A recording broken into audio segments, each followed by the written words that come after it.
ಎಲ್ಲರಿಗೂ ನಮಸ್ಕಾರ. Welcome to my channel. ಹೇಗಿದ್ದೀರಾ? ಎಲ್ಲರೂ ಚೆನ್ನಾಗಿದ್ದೀರಾ ಅಂತ ಅಂದ್ಕೊಂಡಿದ್ದೀನಿ. ನಾನು ಸಹ ಚೆನ್ನಾಗಿದ್ದೀನಿ.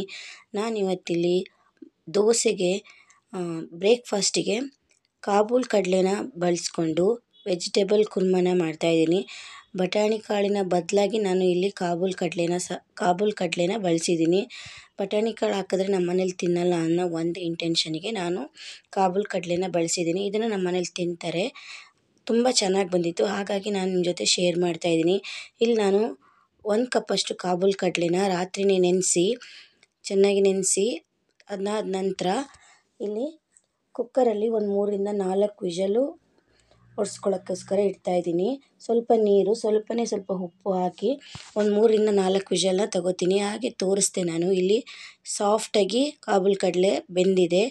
ಜೊತೆಗೆ ಇದಕ್ಕೆ ಬೇಕಾಗಿರೋ ಮಸಾಲೆ ಏನೇನು ಬೇಕು ಅಂತ ತಗೋತಾ ಇದ್ದೀನಿ. ನಾನಿಲ್ಲಿ 1 ಕಪ್ಪು ತೆಂಗಿನ ತುರಿ, 1 ಬೆಳ್ಳುಳ್ಳಿ, ಹಾಗೆ 1 ಇಂಚು ಶುಂಠಿ, 4ರಿಂದ 5 ಲವಂಗ, ಅರ್ಧ ಇಂಚು ಚಕ್ಕೆ. ನಾವಿಲ್ಲಿ ಚಕ್ಕೆ ಲವಂಗನ ಸ್ವಲ್ಪನೇ ಬಳಸ್ಕೊತೀವಿ. ಮೀಡಿಯಮ್ ಸೈಜ್ 1 ಈರುಳ್ಳಿ, 1 ಮುಷ್ಟಿಯಷ್ಟು ಕೊತ್ತಂಬರಿ ಸೊಪ್ಪು, 2 ಕಡ್ಡಿ ಪುದೀನ, ಹಾಗೆ 2 ಸ್ಪೂನಷ್ಟು ಹುರ್ಗಡ್ಲೆ, 4ರಿಂದ 5 ಹಸಿಮೆಣಸಿಕಾಯಿನ ಸಹ ನಾನು ಇಲ್ಲಿ ಬಳಸ್ಕೊಂಡಿದ್ದೀನಿ. ಹಾಕ್ಕೊಂಡು ನಾನು ಇದನ್ನು ಮಿಕ್ಸಿ ಜಾರಲ್ಲಿ ಹಾಕ್ಕೊಂಡು ನುಣ್ಣಗೆ ಪೇಸ್ಟ್ ಆಗೋವರೆಗೂ ರುಬ್ಕೊಳ್ತೀನಿ. ಅದಾದ ನಂತರ ನಾನಿಲ್ಲಿ ತೋರಿಸಿದ್ದು ದೋಸೆ ಹಿಟ್ಟು ಎಷ್ಟು ಚೆನ್ನಾಗಿ ಉಬ್ಬಿ ಬಂದಿತ್ತಲ್ಲ, ಹಾಗೆ ಒಂದು ಕ್ಲಿಪ್ ತೊಗೊಳ್ಳೋಣ ಅಂತೇಳಿ ತೊಗೊಂಡಿದ್ದೀನಿ. ನಾವು ರೆಡಿ ಮಾಡಿ ಇಟ್ಕೊಂಡಿರೋ ಅಂಥ ಎಲ್ಲ ಮಸಾಲೆನೂ ಸಹ ರುಬ್ಕೋಬೇಕು. ಹಾಗೆ ನಾನಿಲ್ಲಿ ಟೊಮೊಟೊನ ರುಬ್ಬಕ್ಕೆ ಬಳಸ್ತಾ ಇಲ್ಲ. ಕಲರ್ ಚೇಂಜ್ ಆಗುತ್ತೆ ಅನ್ನೋ ಒಂದು ಇಂಟೆನ್ಷನ್ಗೆ ನಾನು ಅದನ್ನು ಬಳಸಿಲ್ಲ. ಎಲ್ಲ ಮಸಾಲೆನ ರುಬ್ಬಿಟ್ಕೊಂಡು ಮತ್ತು ನಾನು ವೆಜಿಟೇಬಲ್ಸ್ ಎಲ್ಲ ತೊಗೊಂಡಿದ್ದಿಲ್ಲ, ಅದಕ್ಕೆ ಒಗ್ಗರಣೆನ ಮಾಡ್ಕೊಳ್ತಾ ಇದ್ದೀನಿ. 1 ಟೇಬಲ್ ಸ್ಪೂನಷ್ಟು ಆಯಿಲ್ ಹಾಕ್ಕೊಂಡು ಅದರಲ್ಲಿ 1 ಈರುಳ್ಳಿನ ಕಟ್ ಮಾಡಿ ಸ್ವಲ್ಪ ಫ್ರೈ ಮಾಡ್ಕೊಳ್ತೀನಿ, ಸ್ವಲ್ಪ ಕಲರ್ ಚೇಂಜ್ ಆಗೋವರೆಗೂ. ನಾನಿಲ್ಲಿ ವೆಜಿಟೇಬಲ್ಸು, ಬೀನ್ಸು, ಕ್ಯಾರೆಟು ಮತ್ತು ಆಲೂಗೆಡ್ಡೆನ ಬಳಸ್ಕೊಂಡಿದ್ದೀನಿ. ನಮಗೆ ಯಾವ ಪ್ರಮಾಣಕ್ಕೆ ಬೇಕೋ ಆ ಪ್ರಮಾಣಕ್ಕೆ ತೊಗೊಂಡ್ರೆ ಸಾಕು. ಹಾಗಾಗಿ ನಾನು ಸ್ವಲ್ಪ ಬಾಕ್ಸಿಗೂ ಬೇಕು ಮಕ್ಕಳಿಗೆ ಲಂಚ್ ಕಟ್ಟಲಿಕ್ಕೆ, ಹಾಗಾಗಿ ನಾನು ಸ್ವಲ್ಪ ಬಳಸ್ಕೊಂಡಿದ್ದೀನಿ. ಮತ್ತು ಸ್ವಲ್ಪ ಉಪ್ಪು ಹಾಕ್ಕೊಂಡು ಚೆನ್ನಾಗಿ ಸ್ವಲ್ಪ ಆಯಿಲಲ್ಲಿ ಬಾಡಿಸ್ಕೋಬೇಕು, ಫ್ರೈ ಮಾಡ್ಕೋಬೇಕು. ಅದಾದಮೇಲೆ ಅದ್ರ ಜೊತೆಗೇ 1 ಟೊಮೊಟೊನ ಸೇರಿಸ್ಕೊಳ್ತಾ ಇದ್ದೀನಿ. ಟೊಮೊಟೊನ ರುಬ್ಬಕ್ಕೆ ಬಳಸಿಲ್ಲ.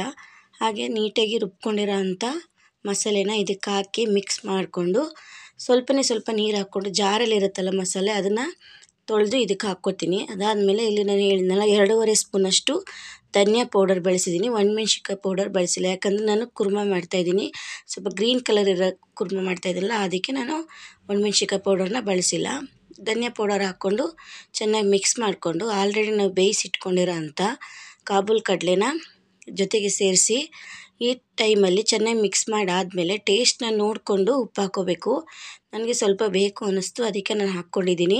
ಸೊ ಇನ್ನೊಂದು ವಿಷಯ ಅಂದರೆ ಖಾರ ಏನಾದ್ರು ಸ್ವಲ್ಪ ಬೇಕು ಅನ್ನೋರು ಇನ್ನೊಂದು 2 ಹಸಿಮೆಣಸಿಕಾಯಿ ಹಾಕ್ಕೋಬೋದು. ನಾನು ಟೇಸ್ಟಿಗೆ ತಕ್ಕಂಗೆ ನೋಡಿಕೊಂಡು ಆಮೇಲೆ ಸ್ವಲ್ಪ ಉಪ್ಪು ಹಾಕ್ಕೊಂಡು ಒಂದೇ ಒಂದು ವಿಷಲನ್ನ ಹೊಡ್ಸ್ಕೊಳ್ತೀನಿ. ಯಾಕಂದರೆ ಸ್ವಲ್ಪ ವೆಜಿಟೇಬಲ್ಸು ಕ್ರಂಚಿಯಾಗಿರಲಿ ಅಂತ, ಪೂರ್ತಿ ಸಾಫ್ಟಾಗಿ ಬರೋದಲ್ಲ, ಅದಕ್ಕೋಸ್ಕರ. ನೋಡ್ಬೋದು ಎಷ್ಟು ಚೆನ್ನಾಗಿ ಬಂದಿದೆ ಅಂತ.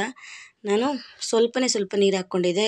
ಕಾಬೂಲ್ ಕಡಲೆ ಬೇಯಿಸ್ಬೇಕಾದ್ರೂ ಅಷ್ಟೇ, ಇವಾಗಲೂ ಅಷ್ಟೇ ತುಂಬಾ ಚೆನ್ನಾಗಿ ಬಂದಿತ್ತು, ಟೇಸ್ಟಿಯಾಗೂ ಇತ್ತು.